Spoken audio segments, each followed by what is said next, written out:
Oh, wow. That's great. I hope that goes away. Anyway, how we doing, ladies and gentlemen? The brand builder, Harry. I want to thank you all for checking out this video. Most of you guys are going to be watching this video uh, after it's already been uploaded. I want to talk about wealth building. I've been talking about this topic for a long time, just basically saving money. Some of you guys love it.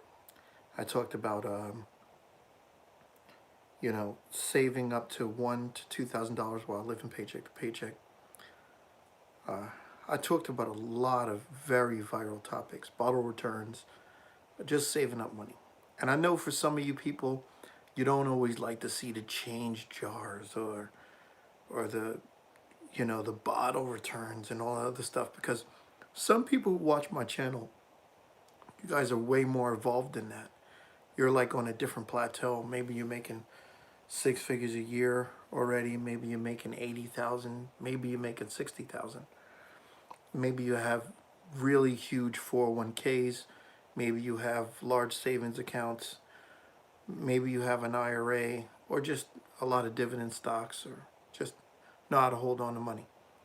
But I wanted to tackle wealth building, especially in 2020, because right now it should be easier. With all the new moves, with all the commission-free trading apps, with the banks advertising as much as they are, banks are practically throwing money at people. You know, now you got lower interest rates. People can pay off a lot of their debt and save money. The Fed dropped the rates, and people have the opportunity now to consolidate a loan, get a consolidated loan, and pay off some of these debts at a lower APR. Credit cards are going to be the same thing, but you know how that works. Credit cards are not friendly. They're actually anti-you. So anyway, moving on. Um, I will not be using Robinhood anymore. I'm going to be transferring my account over to another brokerage because of what took place recently with Robinhood app being down for 2 days straight and making it impossible for me to buy stocks those days. I tend to buy stocks often, all week long, sometimes almost every day, but not every day. I'm a dividend investor, which means I like to buy companies that pay a dividend and hold them for a very long period of time. And in fact, I do believe that there's a good chance that I will never sell the companies that I love so much. Companies like KO, Coca-Cola, AT&T, other stocks like that. I'm not giving anybody any stock advice, but I'm just saying, building wealth in 2020, it's not as complicated as you think. I mean, we have a higher standard deduction now, which means a lot of people are going to be filing their tax returns soon. Some of you already have. And right now with this COVID-19, um, it's a little harder to go on, trips. It's a little harder to leave the country with illnesses out there. Um, so you really should be saving your money. You can't leave the country, save your money. All right? So this is the time. I know a lot of people may not be into investing, but this is the perfect time to hold on to your money. The APR hasn't changed with a lot of different savings accounts. Me personally, I use American Express savings account, and saving money is a cinch. I like the fact that I can just deposit it from one of my other accounts, my checkings account, to my high yield savings account, and I will be holding cash in there. Um, Truth be told, right now we are in a really good place as far as our economy. There are nearly 250,000 jobs being added to the economy. Um, the jobs rate is real high. Um, Less than 3.5% unemployment, and there's going to be even more jobs, which means people are going to be making more money. Wages are going up, um, and everything is looking good. So this is the time now to strike it hot. I don't know whether you're looking to further your career, get a better paying job, but right now is the time. It's harder to spend money now with all the things happening. Right now you got malls being displaced, stores leaving, stores closing. Um, so I mean, it might be a little easier to save money. A lot of stuff is sold out online. I mean, I can go on for days about how you really literally need to look for ways to spend your money up, because it's not in your face like it used to be before. It's not as easy. I mean, sometimes it's as easy as pressing a button, but the advertisers are not doing a good job at trying to get your money as much as you think they are anymore. So this is the perfect time to start saving. You can't go anywhere because of illness. Brokerages are giving you 0% trading fees. Banks are giving you money. You can get consolidated loans for very cheap now. So I mean, the opportunity to build wealth is there now. We're at a pivotal point right now. This month, in March 2020, this is a good month to start putting your money away. I mean, you might see a boom if you do. This is the best time. All right. And remember when I said that society rewards people who thinks outside the box? I wasn't saying that it rewards people who thinks outside the box from a point where you're going to have friends who are telling you that's a great idea. No. I mean, financially, money rewards people who think outside the box, because your friends may not be as supportive of you if you think outside the box.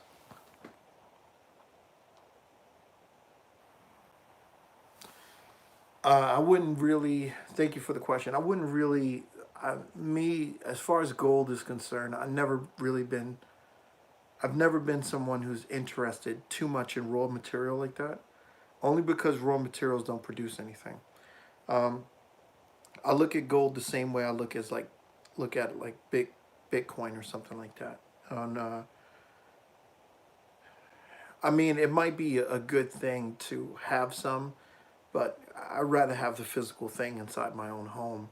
Maybe you want to get a safe and collect some gold coins or something of that nature. And everybody's running toward gold so fast right now because the market volatility is chasing people to more secure investments, which means the price is going to go high. I watch my bonds climb like this, and my bond ETFs are going up. The only problem is I don't have a lot of bond ETFs and bonds, so the little bit is not really cushioning my volatility and my spike downward in the stock market.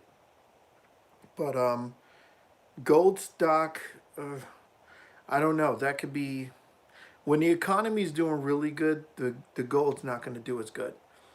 People will be selling their gold to go back to stock because the stock actually produces a profit, and that compound interest is what people are really going to be looking at for the most part. So, me personally, I think I'm probably the worst person to ask that question to, because um, I like, me personally, I like the idea of owning companies, right?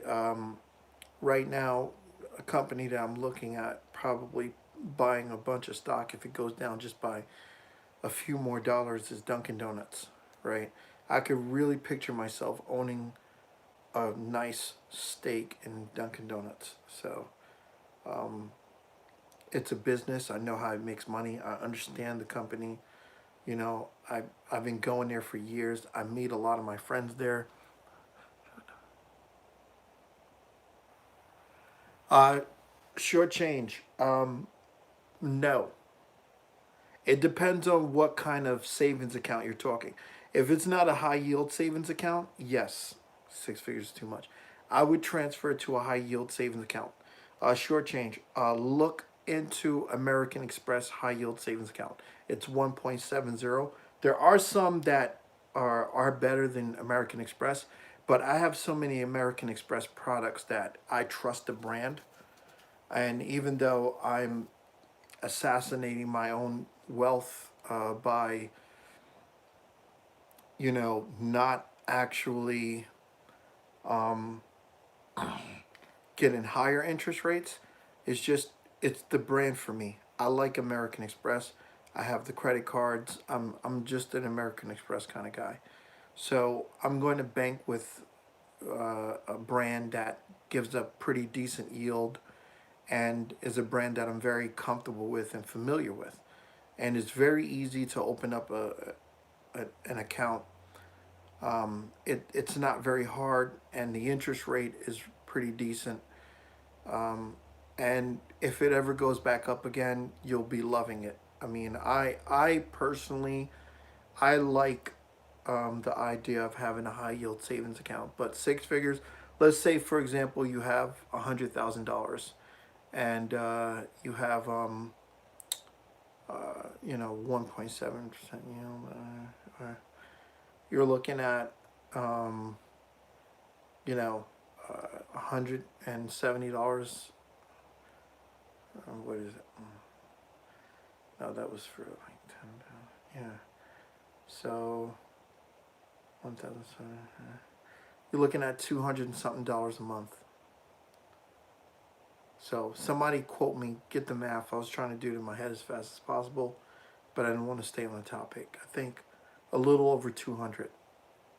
So that would be $100,000 times 0.017. That's how you get the number. I can actually do it right now. Let's see. Doing it by hand.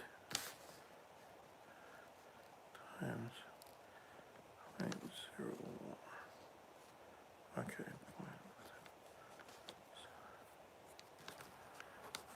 All right, you know what? I'm not going to do it by hand. I'm just going to keep talking. I don't feel like doing it right now. All right, so let's continue talking about building wealth. And yes, $100,000 in a high yield savings account is perfect. Let's talk about building wealth. And right now, short change. The greatest thing about you is that you're kind of like a maverick. All right, you're into defensive economics. That story about that Brian guy I told you guys, that's a real story. Okay, when you bump into somebody who's got like 200 and something thousand dollars sitting in a savings account, and this was years ago, so I can only imagine how much he has now. But and just wearing the same hoodie during the winter, same sneakers, same 2 pairs of jeans, and just stacking bread. This is why I said the savings community is completely anonymous. These are the kind of people that can sit back, stay in their parents' basement for a good number of years, and then when they move out and get their own place, they already got a stack bread.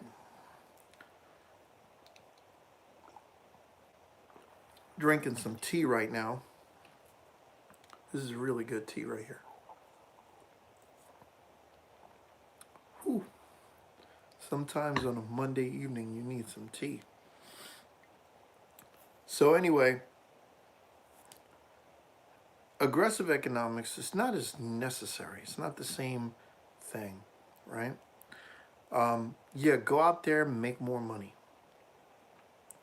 But just remember, like the aggressive economic thing, that's kind of a short-term thing. You want to combine all your skills all your faculties and you want to synonymously work them together with synergy. Get all your skills, all your economic awareness, and you put it all together and you work it, right? You do the offensive economics, the defensive economics. You save money, you make more, boom, you hit it right there. You get it, you stack up, you end up like short change making making that paper. Make sure you guys are giving this video a thumbs up. I see there's there's a big need for the thumbs up button right now. So make sure you guys are hitting it. It's just that thumbs up button. Just hit it. Let me know that you're still alive. Maybe you'll hit it later. So this live video has been going on for quite a bit. Got some. Thank you for the thumbs up. Anybody in here that wants to repeat that energy, I'd love to have you do that. And if you guys have any questions for me, just make sure you hit it. I'm gonna be getting off this live stream in a minute because, okay. Hey Julia. I'm doing pretty good. I hope you're doing great too. I hope you're having a fantastic evening and that your night is all that you expect it to be now that you're here with me on this live stream. And, you know, I like to answer questions. So if anybody has any questions, does everybody understand the difference between aggressive economics and defensive economics? And which one I prefer the most? Because I'm more of the defensive economic guy. Even though the aggressive works well, I use them both. I combine the faculties together and I use them with synergy, and I combine those skill sets to try to make them work for me. Some people who do aggressive economics tend to work like 2 jobs. That's very aggressive. I have friends who tell me, yeah, I work 2 jobs, boom, you know. So I could respect that. And if you're working 2 jobs and you're putting all your money away, that's good. But if you're working 2 jobs to make a car payment, that's aggressive economics. The easiest way to make cash on the side. All right, you take a business idea, whatever you feel comfortable with, whatever you've been thinking about, whatever you have the energy to write down. Maybe you want to just grab a notebook, a scrapbook, and say business ideas, or maybe you have a business idea in your head.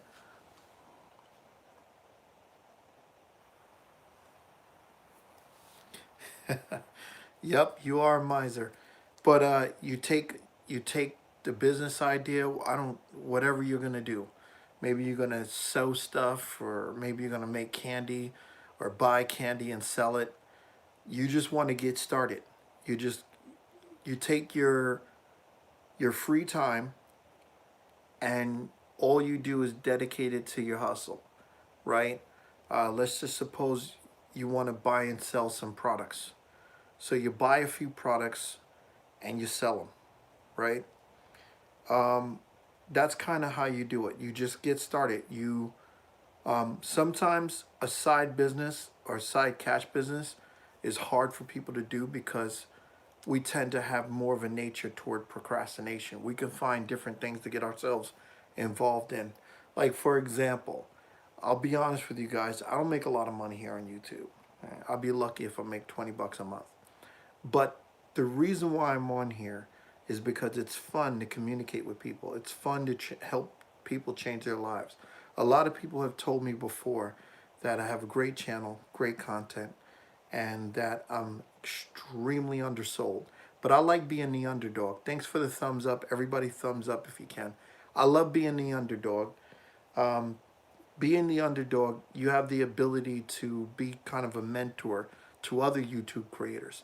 I do have a lot of YouTube creators who took my content, took my ideas, and pushed it forward. I'm not upset with them. I respect them greatly. I think that we're all part of a community here, and if they're inspired by me, to move the message and take the message forward, I can respect them greatly, and I hope they continue in that path, and maybe they'll become even more creative with their ideas to express to people. If for some reason the ideas that I'm expressing is not going viral, then I'm not synergizing with the audience enough in order to get them to that point. Like, for example, I see 4 people in here, only got 2 likes. So people, make sure you're hitting that thumbs up button. It does help the algorithm, and it does help me attract more new subscribers. But even if you don't want to, that's fine. You can just sit here, have the conversation with me. I'm all about it. Sometimes I tend to wonder if some of my bigger audience is really groups of individuals who aren't really into me, who just come to my channel just to steal ideas and move on. That's why I don't get a lot of feedback or hits or response. They'll come and watch, but they will not manipulate the algorithm to get me more viewers, which is okay. But we're talking about wealth building and the whole idea behind that. So if you have a side thing, you have a side business, a side gig, it's like I said before. Make sure you get to it, get it done. You can go on, you can actually look up my name or look up the book, The eBay Bully, if you want to start an eBay business. I have an ebook. It's only 99 cents. You can buy it, read it. You might learn something. It doesn't always apply to eBay. You can go into Facebook Marketplace. You can go on Craigslist. I used to love selling on Craigslist. Oh, man. I think of all the selling platforms I ever used, Craigslist was my favorite. Craigslist, you can make some dirty cash on Craigslist. Oh, I love Craigslist. Dirty cash Craigslist. I have a lot of friends who made money on Craigslist too. Some of my friends have made money on eBay. I think I've made more money on eBay than Craigslist, but I do love Craigslist. It's so fantastic. It's one of those money talks kind of thing. Yeah. Anybody ever heard that song before? Money talks. Money talks. Dirty cash, I want you. Dirty cash, I need you. Oh, that's a great song. So I think there was a film, a movie with Tommy Davidson in it called Money Talks. I don't know. Or what's his name? Damon Wayans. I think Damon Wayans was in that movie. Maybe. And I think Stacey Dash. Was Stacey Dash in Money Talks? I don't know. You know what I was doing? I was watching The Breakfast Club. And I was watching Neil Long. Neil Long, you are amazing. I love you. I've always loved you on film. I always loved you on screen. I love you as a person. You have a beautiful spirit. You have a beautiful soul. And they were talking about like this curse, this spell over the black community, how from generation to generation, and she said this, I'm so happy she did this for me so I don't have to do it. She said, when it comes to black people, we're only taught to survive. We have this survival mentality. I don't know whether it came from the past or any kind of things that have to do with that, but there's always been this mentality of survival where we only teach our children the basic to survive. Go to work, Danny. You're going to go get a job, Daniel, and you're going to work hard for the boss. You know, we're not telling our children, hey, you can own your own company one day. You can invest in this company, you can invest in that company, and you can have, a Rolls Royce. You can have your own building, your own office. You can have an investment bank brokerage or anything you want. You could do whatever you want. You could get a loan and start a huge real estate company. You can even start your own bank, you know? So a lot of times, in black families, a lot of us, we don't get taught anything like that. We only get told, hey, go to work hard. Do what you're told. Do what you're told, Danny. We could work hard and we could end up like the Bryans of this world. But we could be, you know. Shout outs to Susie. I wish Susie was watching this. Suzanne. I wish she was watching. Shout out to Latanya. I hope you're watching. Latanya, I think you watched that other video. We're gonna have to talk. Shout out to you. Um, who else, Dylan? Good Lord. Shall be nameless. That's where I'm gonna go next, but that's fine. I got a few other people. Uh, anyway, check this out. Even though Neil Long said that, said talking about with the black community, I find it personally that it's with a lot of people. You know, I'll tell you guys a little secret if you want to know it, and I'd hate to talk about, you know, culture or race or politics and anything. But when I was growing up in New York City, and I used to be in Midtown and stuff like that, I always saw white people in suits and stuff like that.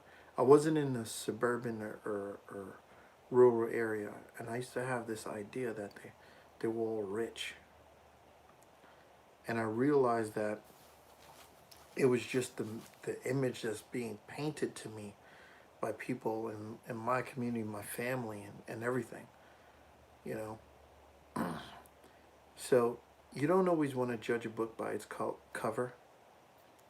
And although I find people's message to be solidarist, I think it's better to take a microscope and analyze what's happening without the pre-certified lens. Look through your own lens. Look objectively and study. Because what you think might be a cultural or racial thing is really just a social thing. I know sometimes people, and this is one of the reasons why I don't like to always bring in the big guns when it comes to, you know, race or politics or anything like that. Because in reality, a lot of things that we think we can ascribe to those categories are really just human things, just normal things. I know a guy that I used to work with, and he was a brother just like me. He used to think everybody was racist. Somebody criticized his work, you're racist, this and that. But you would see the same bosses criticizing other people that looked different than he did. You know, so how do you really justify that? How do you say that this is the reason why? And then on top of that, I could even add you another one. What difference does it make when the real reason why you get a job is to fundraise towards making yourself wealthy? That's the other thing. That's the other point. People should be fundraising to make yourself wealthy. Your only objective when you're going to work is to make money, to pay your bills, and use your disposable income towards making yourself financially free. That is the only reason why you should be going to work. You should be investing your money, saving it so that you can get out of that situation. So it doesn't matter if your boss is racist or well, it does to a certain degree. Maybe you should take it up with human resources. But to me, from a mental standpoint, I say that there are some tough nuggets that you got to have inside of you.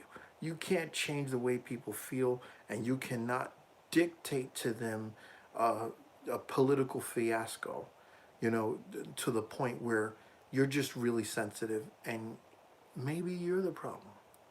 But I could tell you like this, I'm thinking about financial freedom. When I go to work every day, I'm looking to make a paycheck so that I can invest in myself. Anyway, guys, I hope you enjoyed this live stream. This live stream is exclusive to the people who are watching. I'm not going to keep this video. The only ones that I might keep are the ones that I actually deliberately plan to make. This one, I just wanted to touch base with my audience. I respect you guys. I love you guys.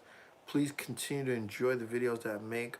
I will be uploading another one soon where you guys can get another glimpse maybe to.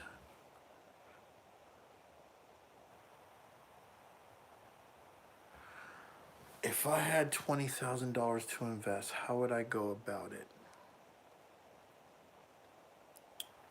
$20,000.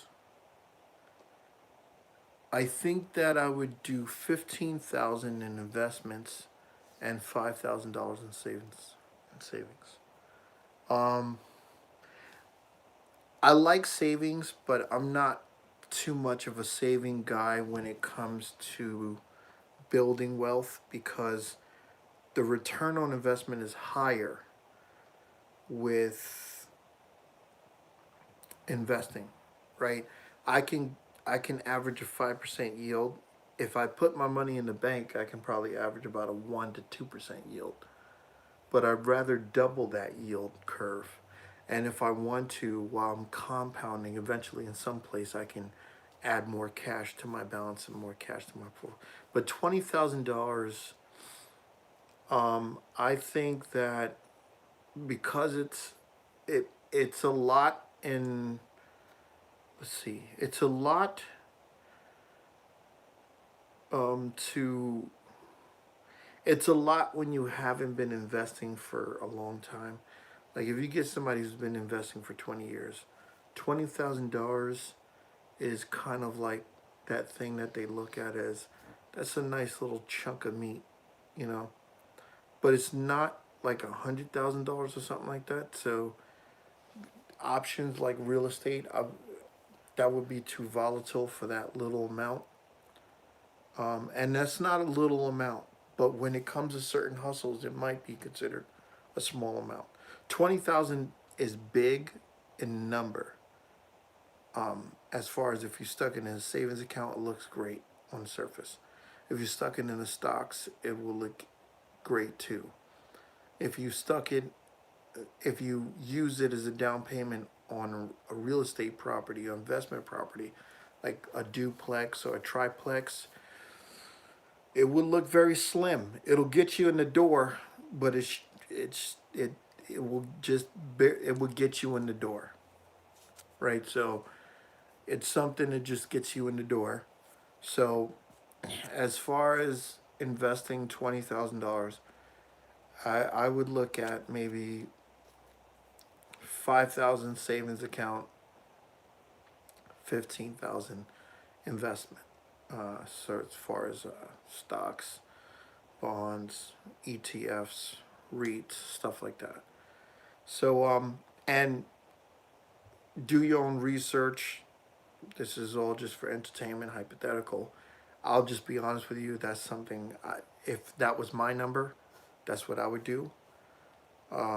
So I really wouldn't touch real estate at this point. If unless you already have investments or you have a Roth or 401k, and you're building up on that and you want something on the outside to play with and take some risk here and there, and you got good credit, so you might want to take out a loan and do something cool, then I would say yes.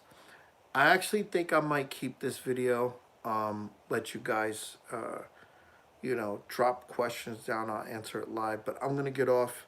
I got some things to do. I want to thank you guys for watching the video, and have a great one. Make sure you give it a thumbs up, share it, comment, like it, and I appreciate you all. Thanks.